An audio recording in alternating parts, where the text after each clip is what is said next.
ఇంటర్నెట్ను ఉపయోగించి ఏదన్నా గ్యాడ్జెట్ మొబైల్ కానీ లేకపోతే ల్యాప్టాప్ కానీ ఐపాడ్ కానీ చాలా రకాలుగా మనము గ్యాడ్జెట్స్ యూజ్ చేస్తూ ఉన్నాం. వాటిని ఉపయోగించి ఏదైనా నేరానికి పాల్పడితే దానిని సైబర్ క్రైమ్స్ అంటాం. ఏమంటాం దానిని? సైబర్ క్రైమ్, సైబర్ నేరం అంటాం. ఇప్పుడు నేరం అంటే తెలుసు కదా మీకు. ఇప్పుడు ప్రపంచం ఎంత మారిపోయిందో తెలుసు. ఆ మార్పు అంతా వేగంగా దేంతో వచ్చింది?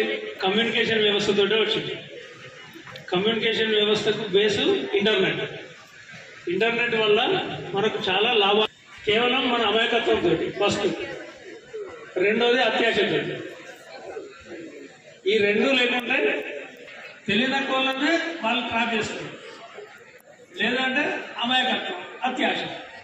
కౌన్ పడే కరోడ్పతి మీకు 25 lakhs ఇది లాటరీ తగిలింది అని అంటారు.